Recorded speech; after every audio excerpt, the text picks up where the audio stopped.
ಎಲ್ರಿಗೂ ನಮಸ್ಕಾರ. ಸುಶಿ info YouTube ಚಾನಲ್ಗೆ ಸ್ವಾಗತ. ಇವತ್ತಿನಲ್ಲಿ ನಾವು ಕಲಬುರಗಿ, ಬೀದರ್ ಹಾಗೂ ಯಾದಗಿರಿ ಸಹಕಾರ ಹಾಲು ಒಕ್ಕೂಟದಿಂದ ಕಲಾಗಿರುವಂತಹ ವಿವಿಧ ನೇಮಕಾತಿ ಬಗ್ಗೆ ನೋಡ್ತಾ ಹೋಗೋಣ.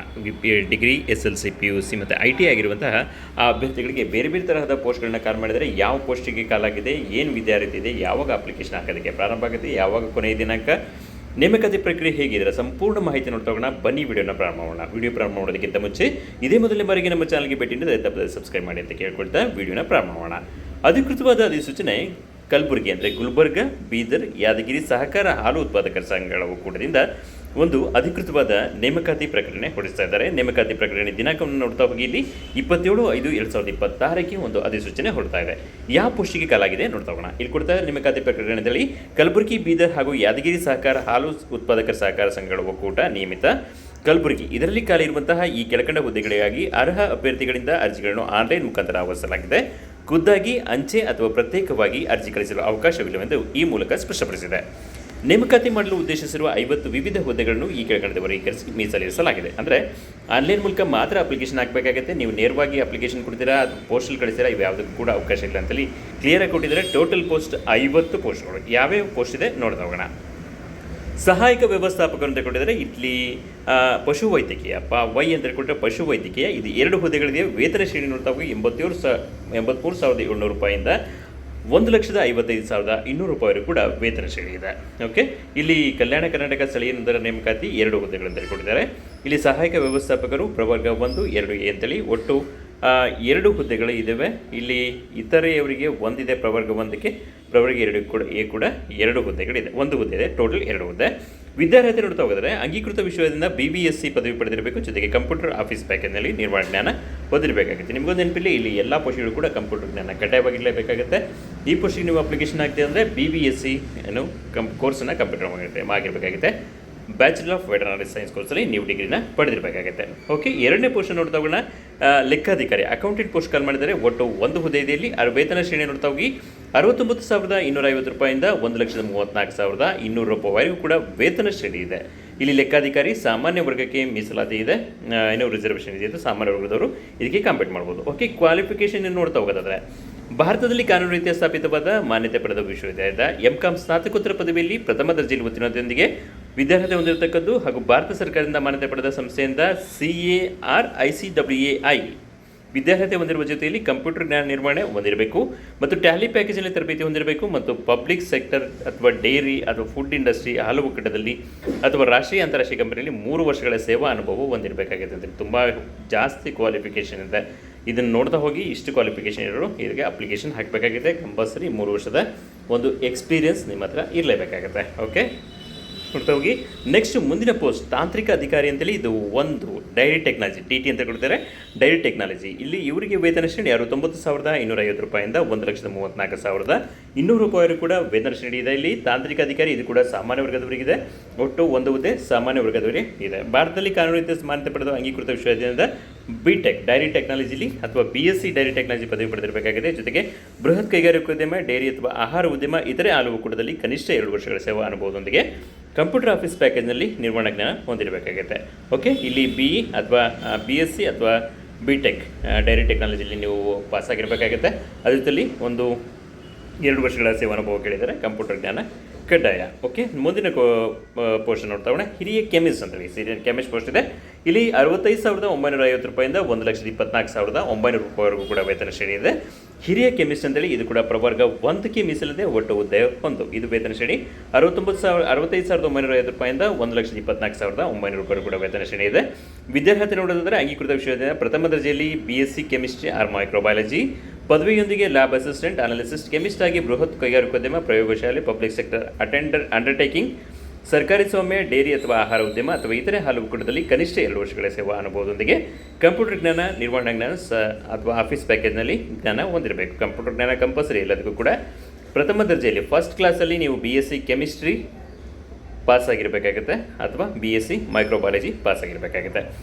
ನೆಕ್ಸ್ಟ್ ಪೋಸ್ಟ್ ನೋಡ್ತಾ ಹೋದರೆ ಡೈರಿ ಸೂಪರ್ವೈಸರ್ 2 ಪೋಸ್ಟ್ ಇದೆ. ಇಲ್ಲಿ 5 ಡೈರಿ ಸೂಪರ್ವೈಸರ್ 2 ಅಂತೇಳಿ ಗ್ರೇಡ್ 2 ಅಂತೇಳಿ ಇಲ್ಲಿ 5 ಪೋಸ್ಟ್ಗಳಿದ್ದಾವೆ. ವೇತನ ಶ್ರೇಣಿ 54,175 ರೂಪಾಯಿಂದ 99,400 ರೂಪಾಯಿವರೆಗೂ ಕೂಡ ವೇತನ ಶ್ರೇಣಿ ಇದೆ. ಇಲ್ಲಿ ಡೈರಿ ಸೂಪರ್ವೈಸರ್ಲಿ mechanical, electrical, refrigeration and air condition ಅಂತೇಳಿ 3 ಡಿವೈಡ್ ಮಾಡಿದ್ದಾರೆ. ಇಲ್ಲಿ ಮೆಕ್ಯಾನಿಕಲ್ ಅವರಿಗೆ 2 ಪೋಸ್ಟ್ ಇದೆ, ಎಲೆಕ್ಟ್ರಿಕಲ್ ಅವರಿಗೆ 1 ಪೋಸ್ಟ್ ಇದೆ, ರೆಫ್ರಿಜರೇಷನ್ ಆ್ಯಂಡ್ ಏರ್ ಕಂಡೀಷನರ್ ಕೂಡ 1 ಪೋಸ್ಟ್ ಇದೆ. Total post 5 ಪೋಸ್ಟ್ಗಳಿದ್ದಾವೆ. ಇಲ್ಲಿ ನೋಡ್ತಾ ಹೋಗೋದಾಗತ್ತೆ. ಇಲ್ಲಿ ಇನ್ನು ಸಾಮಾನ್ಯ ವರ್ಗದವರಿಗೆ 1 ಪೋಸ್ಟ್ ಇದೆ, ಪ್ರವರ್ಗ 2B ಅವರಿಗೆ 1 ಪೋಸ್ಟ್ ಇದೆ, ಪ್ರವರ್ಗ 2Aಗೆ 1 ಪೋಸ್ಟ್ ಇದೆ, ಸಾಮಾನ್ಯ ವರ್ಗಕ್ಕೆ 1 ಪೋಸ್ಟ್ ಇದೆ. ಟೋಟಲ್ 4 ಹುದ್ದೆ, 1 ಮೋಸ್ಟ್ಲಿ ಬ್ಯಾಕ್ಲಾಗ್ ಪೋಸ್ಟ್ ಇರ್ಬೋದು ಅಂತ ಹೇಳ್ತೋಣ, ಮುಂದೆ ಗೊತ್ತಾಗುತ್ತೆ. ಓಕೆ, ನೋಡ್ತಾ ಹೋಗಿ. ಇಲ್ಲಿ ಕಲ್ಯಾಣ ಕರ್ನಾಟಕ ಸ್ಥಳೀಯೇತರೊಂದರ ಅಭ್ಯರ್ಥಿ ಇದು 1 ಪೋಸ್ಟ್ ಇದೆ. ಓಕೆ, ಮುಂದೆ ನೋಡ್ತಾ ಹೋದರೆ ವಿಸ್ತರಣಾಧಿಕಾರಿ ದರ್ಜೆ 3 13 ಹುದ್ದೆಗಳಿದೆ. ಇಲ್ಲಿ 54,175 ರೂಪಾಯಿಂದ 99,400 ರೂಪಾಯಿ ಕೂಡ ವೇತನ ಶ್ರೇಣಿ ಇದೆ. ಇಲ್ಲಿ 13 ಹುದ್ದೆಗಳಿದ್ದಾವೆ. ವಿಸ್ತರಣಾಧಿಕಾರಿ 13 ಹುದ್ದೆಗಳಿವೆ. ಇಲ್ಲಿ 10 ಹುದ್ದೆಗಳು ಕಲ್ಯಾಣ ಕರ್ನಾಟಕ ಸ್ಥಳೀಯ ವೃಂದದ ಅಭ್ಯರ್ಥಿಗಳಿಗೆ ಮೀಸಲಾತಿ ಇದೆ. ಕಲ್ಯಾಣ ಕರ್ನಾಟಕ ಸ್ಥಳೀಯೇತರ ಅಭ್ಯರ್ಥಿಗಳಿಗೆ 3 ಹುದ್ದೆಗಳನ್ನು ಮೀಸಲಾಗಿಟ್ಟಿದ್ದಾರೆ. ಅವರು ಕೂಡ ಕಾಂಪಿಟೇಷನ್ ಮಾಡ್ತಾ ಹೋದಾಗೈತೆ. ಇದು ಕಲ್ಯಾಣ ಕರ್ನಾಟಕದಲ್ಲಿ ಇರುವಂತಹ ಒಂದು KMF ಡೈರಿ ಆಗಿರೋದ್ರಿಂದ ಅಲ್ಲಿಯವರಿಗೆ ಹೆಚ್ಚು ಪ್ರಿಫರೆನ್ಸ್ ಇದೆ, ಅಲ್ಲಿಗೆ ಮೊದಲ ಆದ್ಯತೆ, ಉಳಿದ ಪೋಸ್ಟ್ಗಳು ಇತರವರಿಗೆ ಕೂಡ ಇರುತ್ತೆ. ಆಡಳಿತ ಸಹಾಯಕ 3 ಅಂತ ಇದೆ. ಇಲ್ಲಿ 6 ಪೋಸ್ಟ್ಗಳಿದ್ದಾವೆ. ಅಡ್ಮಿನಿಸ್ಟ್ರೇಟಿವ್ ಅಸಿಸ್ಟೆಂಟ್ ಗ್ರೇಡ್ 3 ಇಲ್ಲಿ 6 ಪೋಸ್ಟ್ಗಳಿದ್ದಾವೆ. ಇಲ್ಲಿ ಕಲ್ಯಾಣ ಕರ್ನಾಟಕದ ಅಭ್ಯರ್ಥಿಗಳಿಗೆ 5 ಹುದ್ದೆಗಳಿದ್ದಾವೆ, ಇತರವರಿಗೆ 1 ಪೋಸ್ಟ್ ಇದೆ. ಅದು ಕೂಡ ನೋಡ್ತಾ ಹೋಗೋದಾಗುತ್ತೆ. ಇಲ್ಲಿ ಕ್ವಾಲಿಫಿಕೇಷನ್ ನೋಡ್ತಾ ಹೋಗೋದಾದರೆ ಓಕೆ, ವಿಸ್ತರಣಾಧಿಕಾರಿ ನಾವು ಕ್ವಾಲಿಫಿಕೇಷನ್ ನೋಡಲಿಲ್ಲ ಅಂತೆ. ವಿಸ್ತರಣಾಧಿಕಾರಿ ಕ್ವಾಲಿಫಿಕೇಷನ್ ನೋಡ್ತಾ ಹೋಗಿ ಕಾನೂನು ರೀತಿಯ ಸ್ಥಾಪಿತವಾದ ಮಾನ್ಯತೆ ಪಡೆದ ವಿಷಯದಿಂದ ಯಾವುದೇ ಪದವಿಯಲ್ಲಿ ಪ್ರಥಮ ದರ್ಜೆಯಲ್ಲಿ ಉತ್ತೀರ್ಣರಾಗಿರಬೇಕು ಮತ್ತು ಕಂಪ್ಯೂಟರ್ ಜ್ಞಾನ ಪ್ಯಾಕೇಜ್ನಲ್ಲಿ ನಿರ್ಮಾಣ ಜ್ಞಾನ ಹೊಂದಿರಬೇಕು ಅಂತೇಳಿ. ವಿಸ್ತರಣಾಧಿಕಾರಿ ಪೋಸ್ಟ್ಗೆ ನೀವು ಡಿಗ್ರಿ ಪಾಸ್ ಆಗಿದ್ದರೆ ಸಾಕಾಗುತ್ತೆ. ಇದಕ್ಕೆ ಯಾವುದೇ ಎಕ್ಸ್ಪೀರಿಯನ್ಸನ್ನು ಕೂಡ ಕೇಳಿಲ್ಲ. Computer knowledge compulsory. ಓಕೆ, ಆಡಳಿತ ಸಹಾಯಕ ಇಲ್ಲಿ 5 ಹುದ್ದೆಗಳು ಕಲ್ಯಾಣ ಕರ್ನಾಟಕಕ್ಕಿದೆ. 1 ಹುದ್ದೆ ಕಲ್ಯಾಣ ಕರ್ನಾಟಕೇತರ ಅಭ್ಯರ್ಥಿಗಳಿಗೆ ಇಲ್ಲಿ ಪೋಸ್ಟ್ ಇದೆ. ಅಲ್ಲಿಗೆ ಕ್ವಾಲಿಫಿಕೇಷನ್ ನೋಡ್ತಾ ಹೋದರೆ ಭಾರತದಲ್ಲಿ ಕಾನೂನು ರೀತಿಯ ಸ್ಥಾಪಿತವಾದ ಮಾನ್ಯತೆ ಪಡೆದ ವಿಷಯದಿಂದ ಯಾವುದೇ ಪದವಿಯಲ್ಲಿ ದ್ವಿತೀಯ ದರ್ಜೆಯಲ್ಲಿ ಉತ್ತೀರ್ಣರಾಗಿರಬೇಕು ಮತ್ತು ಕಂಪ್ಯೂಟರ್ ಆಫೀಸ್ ಪ್ಯಾಕೇಜ್ನಲ್ಲಿ ನಿರ್ಮಾಣ ಜ್ಞಾನ ಹೊಂದಿರಬೇಕಾಗುತ್ತೆ. ಇಲ್ಲಿ 2nd ಕ್ಲಾಸ್ ಹಾಕಿದರೂ ಕೂಡ ಸಾಕಾಗುತ್ತೆ. ನೀವು ಈ ಪೋಸ್ಟ್ಗೆ ಅಪ್ಲಿಕೇಶನ್ ಹಾಕೋಕ್ಕೆ 2nd ಕ್ಲಾಸ್ ಮೇಲೆ ನೀವು 1st ಕ್ಲಾಸ್ ಇದು ಅಪ್ಲಿಕೇಶನ್ ಹಾಕ್ಬೋದು. ಮತ್ತು ಓಕೆ, ಇಲ್ಲೂ ಕೂಡ ಕಂಪ್ಯೂಟರ್ ಜ್ಞಾನ ಕಂಪಲ್ಸರಿ. ಓಕೆ, ಲೆಕ್ಕ ಸಹಾಯಕ ಅಕೌಂಟ್ ಅಸಿಸ್ಟೆಂಟ್ ಅಂತೇಳಿ ದರ್ಜೆ 3 ಇಲ್ಲಿ 8 ಹುದ್ದೆಗಳಿವೆ. ಇಲ್ಲಿ ಕಲ್ಯಾಣ ಕರ್ನಾಟಕದ ಸ್ಥಳೀಯ ಅಭ್ಯರ್ಥಿಗಳಿಗೆ 6 ಹುದ್ದೆಗಳಿವೆ. ಇಲ್ಲಿ ನೋಡಿದವುಗಳು ಸಾಮಾನ್ಯ ವರ್ಗ ಮತ್ತು ಪರಿಶಿಷ್ಟ ಜಾತಿ ಪ್ರವರ್ಗ 2A ಇವರಿಗೆ ಈ ಪೋಸ್ಟ್ಗಳು ಮೀಸಲಾತಿ ಇದೆ. ಉಳಿದ 2 ಹುದ್ದೆಗಳು ಕಲ್ಯಾಣ ಕರ್ನಾಟಕ ಸ್ಥಳೀಯೇತರ ಅಭ್ಯರ್ಥಿಗಳಿದ್ದಾವೆ. ಇಲ್ಲಿ ಸಾಮಾನ್ಯ ವರ್ಗ ಮತ್ತು ಪರಿಶಿಷ್ಟ ಪಂಗಡ ಅಭ್ಯರ್ಥಿಗಳಿಗೆ 2 ಹುದ್ದೆಗಳನ್ನು ಮೀಸಲಿಟ್ಟಿದ್ದಾರೆ. ಓಕೆ, ಇಲ್ಲಿ ಇದಕ್ಕೆ ಕ್ವಾಲಿಫಿಕೇಷನ್ ನೋಡ್ತಾ ಹೋದರೆ ಲೆಕ್ಕ ಸಹಾಯಕ ದರ್ಜೆ 3ಕ್ಕೆ ಕ್ವಾಲಿಫಿಕೇಷನ್ ನೋಡ್ತಾ ಹೋದರೆ ಭಾರತದಲ್ಲಿ ಕಾನೂನು ರೀತಿಯ ಸ್ಥಾಪಿತವಾದ ಮಾನ್ಯತೆ ಪಡೆದ ವಿಷಯದಿಂದ BCom ಪದವಿಯಲ್ಲಿ ದ್ವಿತೀಯ ದರ್ಜೆಯಲ್ಲಿ ಉತ್ತೀರ್ಣರಾಗಿರಬೇಕು ಮತ್ತು ಕಂಪ್ಯೂಟರ್ ಆಫೀಸ್ ಮತ್ತು ಟ್ಯಾಲಿ ಪ್ಯಾಕೇಜ್ ನಿರ್ವಹಣೆಯಲ್ಲಿ ತರಬೇತಿಯನ್ನು ಹೊಂದಿರಬೇಕಾಗುತ್ತೆ. ಅಂದರೆ ನೀವು BCom ಪಾಸ್ ಆಗಿರಬೇಕಾಗುತ್ತೆ. ಮಿನಿಮಮ್ 2nd ಕ್ಲಾಸ್ ಅದು 2nd ಕ್ಲಾಸಿಂದ ಕೆಳಗೆ ಮತ್ತೆ ಅಪ್ಲೈ ಆಗಲ್ಲ, ಅದು ಕೂಡ ನೆನಪಿರಲಿ. 2nd ಕ್ಲಾಸ್ ಮೇಲೆ 1st ಕ್ಲಾಸ್ ಡಿಸ್ಟಿಂಕ್ಷನ್ ರ್ಯಾಂಕ್ ಯಾವ್ದು ಬೇಕಾದ್ರೂ ಬಂದಿರ್ಬೋದು. ನೀವು ಅಪ್ಲಿಕೇಶನ್ ಹಾಕಿ ಎಲಿಜಿಬಲ್ ಇರ್ತೀರಾ. ಅದರಲ್ಲಿ ಕಂಪ್ಯೂಟರ್ ಪ್ಯಾಕೇಜ್ ನಿಮಗೆ ಗೊತ್ತಿರಬೇಕಾಗುತ್ತೆ. ಟ್ಯಾಲಿ ಕಂಪೋಸರ್ ಅಂತೇಳಿ ಕೊಟ್ಟಿದ್ದಾರೆ.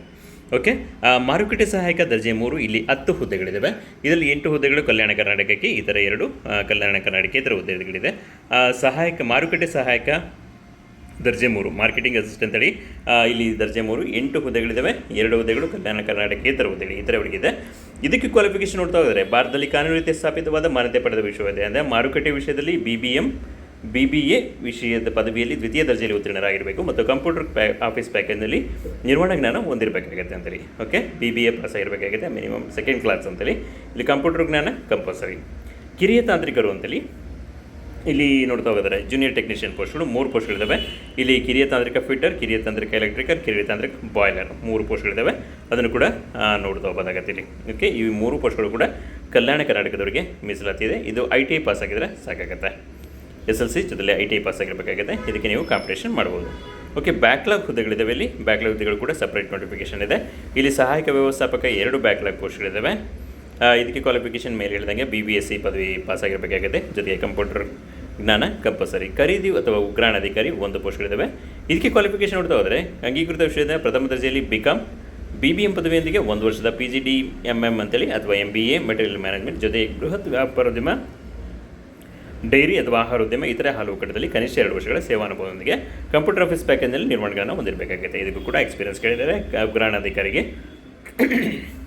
ಇನ್ನು BCom ಅಥವಾ BBM ಪದವಿಯನ್ನು ಪಡೆದಿರಬೇಕಾಗುತ್ತೆ. ಹಿರಿಯ ಕೆಮಿಸ್ಟ್ ಅಂತೇಳಿ senior technician post, senior chemist ಅಂತೇಳಿ ಇದಕ್ಕೂ ಕೂಡ 1 ಪೋಸ್ಟ್ ಇದೆ. ಇಲ್ಲಿ ಅಂಗೀಕೃತ ವಿಷಯದಿಂದ ಪ್ರಥಮ ದರ್ಜೆಯಲ್ಲಿ BSc ಕೆಮಿಸ್ಟ್ರಿ ಆರ್ ಮೈಕ್ರೋಬಯಾಲಜಿ ಪದವಿಯನ್ನು ಹೊಂದಿರಬೇಕಾಗುತ್ತೆ. ಇದಕ್ಕೂ ಕೂಡ ಅನುಭವ 2 ವರ್ಷಗಳ ಒಂದು ನಿಮ್ಮ ಎಕ್ಸ್ಪೀರಿಯನ್ಸ್ ಇರಬೇಕಾಗುತ್ತೆ. ಕಂಪ್ಯೂಟರ್ ಜ್ಞಾನ ಕಂಪಲ್ಸರಿ.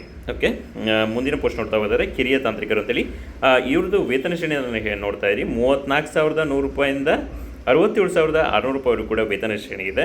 ಇಲ್ಲಿ ಕಿರಿಯ ತಂತ್ರಿಕರು MREC ಅಂತಿದೆ.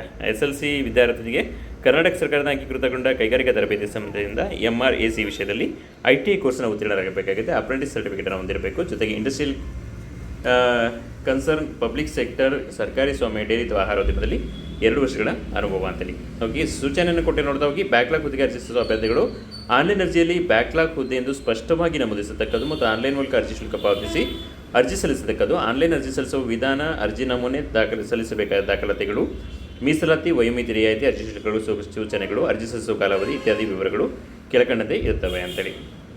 ಓಕೆ, ಅರ್ಜಿ ಶುಲ್ಕ ಪಾವತಿಸೋದು ಕಂಪಲ್ಸರಿ. ಮತ್ತು ನೀವು ಅಪ್ಲಿಕೇಶನ್ ಹಾಗೆ ಬಿಟ್ಬಿಟ್ರೆ ನಿಮ್ಮ ಅಪ್ಲಿಕೇಶನ್ ಕ್ಯಾನ್ಸಲ್ ಆಗುತ್ತೆ ಅಂತ ಅವ್ರು ಅಂದ್ಕೊಂಡು ಕ್ಲಿಯರಾಗಿ ಕೊಟ್ಟಿದ್ದಾರೆ, ಫೀಸ್ ಕಟ್ಟಿ ಅಂತೇಳಿ.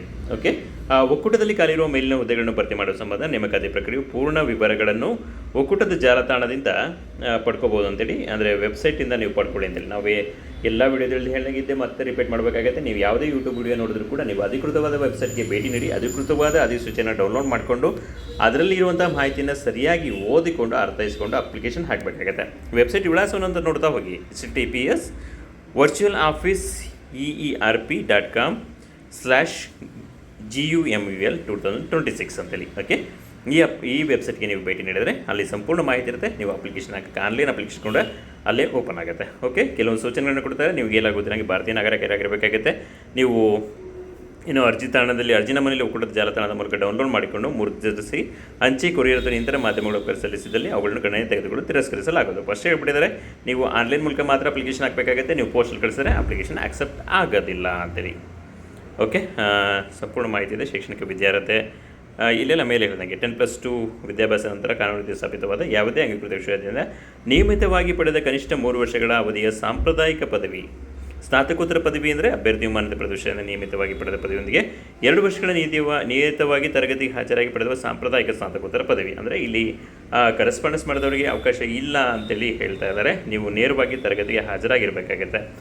Okay, diploma means a diploma granted by university or established by law in India or by an authority authorised by the government to grant such diploma ಅಂತೇಳಿ. ಅಂದರೆ ನೀವು ಗೌರ್ಮೆಂಟಿಂದ ಎಸ್ಟಾಬ್ಲಿಷ್ ಆಗಿರುವಂಥ ಯೂನಿವರ್ಸಿಟಿ ಅಥವಾ ಇನ್ಸ್ಟಿಟ್ಯೂಷನಿಂದ ನೀವು ಡಿಪ್ಲೊಮೊ ಪದವಿಯನ್ನು ಪಡೆದಿರಬೇಕಾಗುತ್ತೆ. ITI ಅಥವಾ ಬಾಯ್ಲರ್ ಅಟೆಂಡೆಂಟ್ ವಿದ್ಯಾರ್ಥಿ ಅಂದರೆ SLC ವಿದ್ಯಾರ್ಥಿ ಅಂದರೆ ಕರ್ನಾಟಕ ಸರ್ಕಾರದಿಂದ ಅಂಗೀಕೃತಗೊಂಡ ಕರ್ನಾಟಕ ಉದ್ಯೋಗ ಮತ್ತು ತರಬೇತಿ ಇಲಾಖೆ, ಕರ್ನಾಟಕ ರಾಜ್ಯ ಪರೀಕ್ಷಾ ಮಂಡಳಿ, ಕರ್ನಾಟಕ ಸರ್ಕಾರದ ಬಾಯ್ಲರ್ ಅಟೆಂಡೆಂಟ್ ಮಂಡಳಿ ಪರೀಕ್ಷಾ ಮಂಡಳಿಯಿಂದ ಪಡೆದ ITI ವಿದ್ಯಾರ್ಥಿ. ಈ ವಿದ್ಯಾರ್ಥಿಯನ್ನು ನೀವು ಪಡೆದಿರಬೇಕಾಗುತ್ತೆ. ಅರ್ಜಿಗಳನ್ನು ಸಲ್ಲಿಸಲು ನಿಗದಿಪಡಿಸಿದ ಕೊನೆಯ ದಿನಾಂಕದ ಸಂಬಂಧಿಸಿದ ಹುದ್ದೆಗಳಿಗೆ ಸೂಚಿಸಿರುವ ವಿದ್ಯಾರ್ಥಿಯನ್ನು ಅಭ್ಯರ್ಥಿಗಳು ಹೊಂದಿರಲೇಬೇಕಾಗುತ್ತೆ.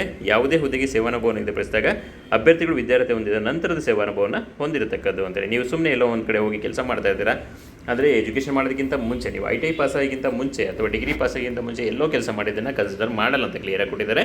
ನೀವು ಆ ಡಿಗ್ರಿ ಮುಗಿದ್ಮೇಲೆ ಅಥವಾ ITI ಮುಗಿದ್ಮೇಲೆ ಎಲ್ಲಿ ಸೇವೆಯನ್ನು ಸಲ್ಲಿಸಿರೋ ಆ ಸೇವೆಯನ್ನು ಮಾತ್ರ ಕನ್ಸಿಡರ್ ಮಾಡ್ತೀವಿ ಅಂತ ಕೂಡ ಕೊಟ್ಟಿದ್ದಾರೆ. ಅದು ಕೂಡ ನಿಮಗೆ ನೆನಪಲ್ಲಿ ಇರಲಿ. ಓಕೆ, ಕನ್ನಡ ಭಾಷಾ ಜ್ಞಾನ ಅಂತೇಳಿ ಕೂಡ ಅದು ಕೂಡ ಇಂಪಾರ್ಟೆಂಟ್ ಆಗುತ್ತೆ. ನೀವು ಕರ್ನಾಟಕದಲ್ಲಿದ್ದೀರಾ, ಕನ್ನಡ ಓದೋಕ್ಕೆ, ಬರೆಯೋಕ್ಕೆ, ಮಾತನಾಡೋಕ್ಕೆ ಸ್ಪಷ್ಟವಾಗಿ ಬರಬೇಕಾಗತ್ತೆ. ಓಕೆ, ಅರ್ಜಿ ಶುಲ್ಕ ಸಾಮಾನ್ಯ ಅರ್ಹತೆ ಹಾಗೂ ಇತರೆ ವರ್ಗದ ಅಭ್ಯರ್ಥಿಗಳು ಪಾವತಿಸಬೇಕಾದ ಅರ್ಜಿ ಶುಲ್ಕ 1,000 ರೂಪಾಯಿ ಪ್ಲಸ್ ಗೇಟ್ವೇ ಶುಲ್ಕ. ಅಂದರೆ ನೀವು ಫೋನ್ಪೇಯಲ್ಲಿ ಯೂಸ್ ಮಾಡಬೇಕಾದ್ರೆ, ನೀವು ಯಾವುದೋ ಕರೆನ್ಸಿ ಹಾಕಬೇಕಾದ್ರೆ ಎಕ್ಸ್ಟ್ರಾ ಚಾರ್ಜಸ್ ಬರುತ್ತಲ್ಲ, ಅದು ಗೇಟ್ವೇ ಚಾರ್ಜಸ್ 1,000 ರೂಪಾಯಿ ಪ್ಲಸ್ ಗೇಟ್ವೇ ಚಾರ್ಜಸ್ಸನ್ನು ನೀವು ಪೇ ಮಾಡಬೇಕಾಗುತ್ತೆ. ಇತರ ಪರಿಶಿಷ್ಟ ಜಾತಿ, ಪರಿಶಿಷ್ಟ ಪಂಗಡ, BC ಪರಿಶಿಷ್ಟ ಪಂಗಡ ಪ್ರವರ್ಗ ಒಂದು ವಿಕಲಚೇತನ ಅಭ್ಯರ್ಥಿಗಳು ಪಾವತಿಸಬೇಕು ಶುಲ್ಕ ₹500 ರೂಪಾಯಿ ಪ್ಲಸ್ ಗೇಟ್ವೇ ಚಾರ್ಜಸ್ ಅಂತೇಳಿ. ಓಕೆ, 500 ರೂಪಾಯಿ ಗೇಟ್ವೇ ಚಾರ್ಜಸ್ಸನ್ನು ನೀವು ಪಾವತಿ ಮಾಡಬೇಕಾಗುತ್ತೆ. ಒಕ್ಕೂಟದಲ್ಲಿ ಖಾಲಿರುವ ಇಮೇಲ್ನ ಹುದ್ದೆಗಳಿಗೆ ಅರ್ಜಿಸುವ ಸಂಬಂಧ ನೇಮಕಾತಿಯ ಪೂರ್ಣ ವಿವರಗಳನ್ನ ಒಕ್ಕೂಟದ ಜಾಲತಾಣದಿಂದ ಪಡೆಯಬಹುದಾಗುತ್ತದೆ ಅಂತೇಳಿ. ವೆಬ್ಸೈಟಲ್ಲಿ ನೀವು ಪಡ್ಕೋಬೇಕಾಗುತ್ತೆ. ಆನ್ಲೈನ್ ಮೂಲಕ ಮಾತ್ರ ಅರ್ಜಿ ಸಲ್ಲಿಸಬೇಕಾಗುತ್ತೆ. ಓಕೆ, ಎಲ್ಲ ಮಾಹಿತಿಯು ಸಂಪೂರ್ಣವಾಗಿ ತಿಳಿಯಿತು ಅಂತ ಅಂದ್ಕೊಳ್ಳೋಣ.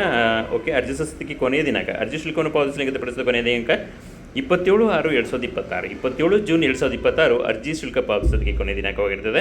ಅರ್ಜಿ ಸಲ್ಲಿಸೋದಕ್ಕೂ ಕೂಡ ಅದೇ ಕೊನೆಯ ದಿನಾಂಕ ಅಂತ ಅಂದ್ಕೊಳ್ಳೋಣ. ಇಲ್ಲಿಗೆ ನೋಡ್ತಾ ಇರಿ, ಅರ್ಜಿ ಸಲ್ಲಿಸೋದಕ್ಕೆ ನಿಗದಿಪಡಿಸಿದ ಕೊನೆಯ ದಿನಾಂಕ 27/6/2026 ಕನಿಷ್ಠ ಮತ್ತು ಗರಿಷ್ಠ ವಯೋಮಿತಿ ಈ ಕೆಳಕಂಡಿದೆ. ಓಕೆ, ಏಜ್ ಕೂಡ ಇಂಪಾರ್ಟೆಂಟ್ ಆಗುತ್ತೆ, ಅದು ಕೂಡ ನೋಡ್ತಾ ಹೋಗೋಣ. ಅರ್ಜಿ ಸಲ್ಲಿಸಲಿಕ್ಕೆ ಕೊನೆಯ ದಿನಾಂಕ 27 ಜೂನ್ 2026 ನೆನಪಿರಲಿ. ಓಕೆ, ವಯೋಮಿತಿ ನೋಡ್ತಾ ಹೋದರೆ ಪರಿಶಿಷ್ಟ ಜಾತಿ ಪ್ರವರ್ಗ ಎ, ಪರಿಶಿಷ್ಟ ಜಾತಿ ಪ್ರವರ್ಗ ಬಿ, ಪರಿಶಿಷ್ಟ ಜಾತಿ ಪ್ರವರ್ಗ ಸಿ, ಪರಿಶಿಷ್ಟ ಪಂಗಡ ಮತ್ತು ಪ್ರವರ್ಗ 1 ಇವರಿಗೆ ಕನಿಷ್ಠ ವಯೋಮಿತಿ 18 ವರ್ಷ ತುಂಬಿರಬೇಕಾಗಿದೆ. 18 ಇಯರ್ಸ್ ಕಂಪ್ಲೀಟೆಡ್ ಆಗಿರಬೇಕಾಗುತ್ತೆ. ಅದೇ ಥರ ಗರಿಷ್ಠ ವಯೋಮಿತಿ 40 ವರ್ಷ. ಸರ್ಕಾರದ ಆದೇಶದ ಅನ್ವಯ ಸಡಿಲಿಕ್ಕೆ ನಂತರ ಗರಿಷ್ಠ ವಯೋಮಿತಿ 45 ವರ್ಷ ಅಂತೇಳಿ. ಅಂದರೆ ಇದೊಂದು ಪ್ರೆಸೆಂಟು ನೇಮಕಾತಿಗೆ ಅವಕಾಶ ಇದೆ, 5 ವರ್ಷಗಳ ರಿಯಾಯಿತಿನ ಕೊಡಿದರೆ ಒಂದೊಂದು ಒಳ್ಳೆಯ ಅವಕಾಶ ಅಂತ ಅಂದ್ಕೊಳ್ಳೋಣ. ಯಾಕೆಂದರೆ ತುಂಬ ವರ್ಷಗಳ ನಂತರ ನೋಟಿಫಿಕೇಷನ್ ಆಗ್ತಿರೋದ್ರಿಂದ ನಾವು 5 ವರ್ಷಗಳ ರಿಯಾಯಿತಿನ ಯೂಸ್ ಮಾಡ್ಕೋಬೇಕಾಗುತ್ತೆ. ಪ್ರವರ್ಗ 2A 2B 3A 3B ಅಭ್ಯರ್ಥಿಗಳಿಗೆ ಕನಿಷ್ಠ 18 ವರ್ಷ, ಗರಿಷ್ಠ 38 ವರ್ಷ. ಸರ್ಕಾರದ ಆದೇಶ ಇದಕ್ಕೂ ಕೂಡ +5 ಅಂತ ಅಂದ್ಕೊಳ್ಳೋಣ. 43 ವರ್ಷದೊಳಗೆ ಅವರು ಈ ಪೋಸ್ಟ್ಗೆ ಅಪ್ಲಿಕೇಶನ್ ಹಾಕಕ್ಕೆ ಎಲಿಜಿಬಲ್. ಓಕೆ, ಸಾಮಾನ್ಯ ಅಭ್ಯರ್ಥಿಗಳಿಗೆ ಕನಿಷ್ಠ 18 ವರ್ಷ, ಗರಿಷ್ಠ 35 ವರ್ಷ. ಸರ್ಕಾರದ ಆದೇಶದ ನಂತರ ಇಲ್ಲೂ ಕೂಡ 5 ವರ್ಷ ಅಪ್ಲೈ ಆಗ್ತಾ ಇದೆ. 40 ವರ್ಷದೊಳಗಿರೋರು ಅಪ್ಲಿಕೇಶನ್ ಹಾಕೋಕ್ಕೆ ಎಲಿಜಿಬಲ್ ಇದ್ದೀರಾ. ಓಕೆ, ನೀವು ಇದೆಲ್ಲದೂ ಕೂಡ ನೋಡ್ತಾ ಇದ್ದೀರಾ. ಅರ್ಜಿ ಸಲ್ಲಿಸಲು ಪ್ರಾರಂಭದ ದಿನಾಂಕ, ಅರ್ಜಿ ಸಲ್ಲಿಸೋದಕ್ಕೆ ಪ್ರಾರಂಭವಾಗಿರುವ ದಿನಾಂಕ 29/5/2026. ಮೇ 29ಕ್ಕೆ ಅರ್ಜಿ ಸಲ್ಲಿಸೋದಕ್ಕೆ ಪ್ರಾರಂಭ ಆಗ್ತಾ ಇದೆ. ಅದೇ ಥರ ಅರ್ಜಿ ಸಲ್ಲಿಸೋದಕ್ಕೆ ಕೊನೆಯ ದಿನಾಂಕ 27/6/2026. 27 ಜೂನ್ 2026 ಅರ್ಜಿ ಸಲ್ಲಿಸೋದಕ್ಕೆ ಕೊನೆಯ ದಿನಾಂಕವಾಗಿದೆ. ಟೈಮಿಂಗ್ಸ್ ಕೂಡ ಕೊಡ್ತಿದ್ದಾರೆ 23.59 ಅಂತೇಳಿ, 23 ಗಂಟೆ 59 ನಿಮಿಷ, ಅಂದರೆ 11 ಗಂಟೆ 59 ನಿಮಿಷದವರೆಗೂ, ರಾತ್ರಿ 11 ಗಂಟೆ 59 ನಿಮಿಷದವರೆಗೂ ಕೂಡ ನಿಮಗೆ ಅಪ್ಲಿಕೇಶನ್ ಹಾಕೋದಕ್ಕೆ ಕಾಲಾವಕಾಶ ಇದೆ. ಅಪ್ಲಿಕೇಶನ್ ಹಾಕೋದಕ್ಕೆ ತುಂಬ ಟೈಮ್ ಇದೆ ಅಂತ ಟೈಮ್ ವೇಸ್ಟ್ ಮಾಡೋದು ಬೇಡ. ಸರ್ವರ್ ತುಂಬ ಬ್ಯುಸಿ ಆಗುತ್ತೆ, ಆದಷ್ಟು ಬೇಗ ಅರ್ಜಿ ಸಲ್ಲಿಸಬೇಕಾಗತ್ತೆ. ಓಕೆ, ಅರ್ಜಿಗಳನ್ನು ಆನ್ಲೈನ್ ಮೂಲಕ ಭರ್ತಿ ಮಾಡಿಸ್ಲಿಕ್ಕೊಂಡು ಆನ್ಲೈನ್ ಮೂಲಕ bank, debit card, credit card online ಮೂಲಕ ಶುಲ್ಕವನ್ನು ಪಾವತಿ ಮಾಡಬೇಕಾಗಿದೆ. ಓಕೆ, ಶುಲ್ಕ ಪಾವತಿ ಕಡ್ಡಾಯ. ಆಯ್ಕೆ ವಿಧಾನ ಹೇಗಿರುತ್ತೆ, ಹೇಗೆ ಅಪಾಯಿಂಟ್ಮೆಂಟ್ ಮಾಡ್ಕೊಳ್ತಾರೆ ನೋಡ್ತಾ ಹೋಗೋದಾದರೆ, ಕರ್ನಾಟಕ ಸಹಕಾರ ಸಂಘಗಳ ಕಾಯ್ದೆ, ಸಹಕಾರ ಸಂಘಗಳ ನಿಯಮಗಳು 1960 ನಿಯಮ 18C ರಂತೆ ಲಿಖಿತ ಪರೀಕ್ಷೆಯನ್ನು ಒಟ್ಟು ಈ ಕೆಳಗಣತೆ 200 ಅಂಕಗಳಿಗೆ ನಿಗದಿಪಡಿಸಲಾಗುವುದು. ಕಾಂಪಿಟೇಟಿವ್ ಎಕ್ಸಾಮ್ ಇದೆ. ಅದಕ್ಕೆ ಎಕ್ಸಾಮು 200 ಅಂಕಗಳಿದೆ. ಕನ್ನಡ ಭಾಷೆ 50 ಅಂಕಗಳು, ಆಂಗ್ಲ ಭಾಷೆಗೆ 25 ಅಂಕಗಳು, ಸಾಮಾನ್ಯ ಜ್ಞಾನಕ್ಕೆ 25 ಅಂಕಗಳು, ಸಹಕಾರಿ ಕಾನೂನು ಮತ್ತು ಕಂಪ್ಯೂಟರ್ ವಿಷಯಕ್ಕೆ 50 ಅಂಕಗಳು, ಭಾರತೀಯ ಸಂವಿಧಾನ 25 ಅಂಕಗಳು, ಹಾಲು ಒಕ್ಕೂಟಕ್ಕೆ ಸಂಬಂಧಿಸಿದ ಸಮಾಜಯುಕ್ತ ಚಟುವಟಿಕೆ ಮತ್ತು ವಸ್ತುನಿಷ್ಠ ವಿಷಯಗಳ ಬಗ್ಗೆ 25 ಅಂಕಗಳಿಗೆ ಒಂದು ಎಕ್ಸಾಮ್ ಮಾಡ್ತಾರೆ. ಟೋಟಲ್ 200 ಅಂಕಗಳು. ಕರ್ನಾಟಕ ಸಹಕಾರ ಸಂಘಗಳ ನಿಬಂಧಕರ ಸುತ್ತೋಲೆಯಂತೆ ಬಾಹ್ಯ ಮೂಲ ಸಂಸ್ಥೆಯಿಂದ ಲಿಖಿತ ಪರೀಕ್ಷೆ ಮತ್ತು ಮೌಲ್ಯಮಾಪನ ನಡೆಸಲಾಗುವುದು. ಅಂದರೆ ಎಕ್ಸ್ಟರ್ನಲ್ ಇನ್ಸ್ಟಿಟ್ಯೂಟ್ ಅಂತ ಅಂದ್ಕೊಂಡ ಹೊರಗಿನವರು, ಅಂದರೆ ಈ ಒಕ್ಕೂಟದವರು ಎಕ್ಸಾಮ್ ಮಾಡಲ್ಲ, ಬೇರೆಯವರು ಎಕ್ಸಾಮ್ ಮಾಡ್ತಾರೆ. ಆಮೇಲೆ ಇಲ್ಲಿ ಅದರ ರಿಸಲ್ಟ್ಸನ್ನು ಕೊಡ್ತಾ ಹೋಗ್ತಾರೆ ಅಂತೇಳಿ. ಅದ್ರ ಬಗ್ಗೆ ನೀವು ತಲೆ ಕೆಡಿಸ್ಕೊಬೇಡ. ಎಕ್ಸಾಮ್ ಯಾರು ಬೇಕಾದ್ರೂ ಮಾಡಲಿ, ನೀವು ಎಕ್ಸಾಮಿಗೆ ಓದೋದು ಬರೆಯೋದು ಅಷ್ಟೇ ಇಂಪಾರ್ಟೆಂಟ್ ಆಗುತ್ತೆ. ಓಕೆ, ನೋಡ್ತೋಗೋಣ. ಲಿಖಿತ ಪರೀಕ್ಷೆಯಲ್ಲಿ ಗಳಿಸಿದ ಅಂಕಗಳ ಆಧಾರದ ಮೇಲೆ ಅಭ್ಯರ್ಥಿಗಳನ್ನು 1:5 ಅನುಪಾತದಲ್ಲಿ ಸಂದರ್ಶನಕ್ಕೆ ಕರೆಯಲಾಗುವುದು ಅಂತೇಳಿ. ಇಲ್ಲಿ ಇಂಟ್ರ್ಯೂ ಇದೆ. ಈ ಪೋಸ್ಟ್ಗೆ ರಿಟರ್ನ್ ಎಕ್ಸಾಮ್ ಜೊತೆಲಿ ಇಂಟ್ರ್ಯೂ ಇದೆ. ಇಲ್ಲಿ 1:5 ಅಂತೇಳಿ, ಒಂದು ಪೋಸ್ಟ್ಗೆ 5 ಜನರಂತೆ ಇಂಟ್ರ್ಯೂಗೆ ಕರೀತಾರೆ. ಇಂಟ್ರ್ಯೂ ಕರೆದರೆ ಆ ಇಂಟ್ರ್ಯೂಗೆ 15 ಅಂಕಗಳನ್ನು ನಿಗದಿಪಡಿಸಲಾಗಿದೆ. ಅದು ಕೂಡ ನಿಮಗೆ ನೆನಪಿರಲಿ. ಓಕೆ, ಮೀಸಲಾತಿ ಎಲ್ಲ ಪೋಸ್ಟ್ಗಳೇನಾಗಿ ಇಲ್ಲೂ ಕೂಡ ಮೀಸಲಾತಿ ನಿಯಮಗಳು ಕೂಡ ಅಪ್ಲೈ ಆಗುತ್ತೆ. ಅಂಗವಿಕಲ ಅಭ್ಯರ್ಥಿ, ಕನ್ನಡ ಮಾಧ್ಯಮ, ಗ್ರಾಮೀಣ, ಮಾಜಿ ಸೈನಿಕ ಇವೆಲ್ಲವೂ ಕೂಡ ಇಲ್ಲಿ ಅಪ್ಲೈ ಆಗುತ್ತೆ. ಯುವ ನಿರಕ್ಷಿತ ಕಲ್ಯಾಣ ಕರ್ನಾಟಕ ಇರೋದು ಕೂಡ ಅಪ್ಲೈ ಆಗ್ತಾ ಹೋಗುತ್ತೆ, ನೋಡ್ಬೋದಾಗುತ್ತೆ. ಓಕೆ, ಒಂದು ಒಳ್ಳೆ ಪೋಸ್ಟ್ ಕಲಾಗಿದೆ. ನೀವು ಸ್ಯಾಲ್ರಿ ನೋಡಿದ್ರೆ ಗೊತ್ತಾಗುತ್ತೆ ಎಷ್ಟು ತುಂಬ ಒಳ್ಳೆ ಸ್ಯಾಲ್ರಿ. ಇವತ್ತು ನೀವು ಡಿಗ್ರಿ, BCom ಅಥವಾ BSc, ITI ಇವು ಯಾವುದೇ ಕ್ವಾಲಿಫಿಕೇಷನ್ ಇದ್ರೂ ಕೂಡ ನೀವು ಸ್ವಲ್ಪ ಕಾಂಪಿಟೇಟಿವ್ ಎಕ್ಸಾಮ್ ಕಡೆ ಗಮನ ಹರಿಸಿ ಓದಿದ್ರೆ ಒಂದು ಒಳ್ಳೆ ಪೋಸ್ಟ್ ನಿಮ್ಮದಾಗುತ್ತೆ. ಅಂದರೆ ಒಳ್ಳೆ ಸ್ಯಾಲ್ರಿ ಇರುವಂಥ ಒಂದು ಪೋಸ್ಟ್ ನಿಮ್ಮದಾಗುತ್ತೆ. ಆದಷ್ಟು ಬೇಗ ಅರ್ಜಿ ಸಲ್ಲಿಸಿ ಎಕ್ಸಾಮ್ ಕಡೆ ಗಮನಿಸಿ ಅಂತ ಹೇಳ್ತಾ ಒಂದು ಪೋಸ್ಟ್ ನಿಮ್ಮದಾಗಲಿ ಅಂತ ಆಶಿಸ್ತಾ ಎಲ್ಲರಿಗೂ ಕೂಡ ಆಲ್ ದ ಬೆಸ್ಟ್.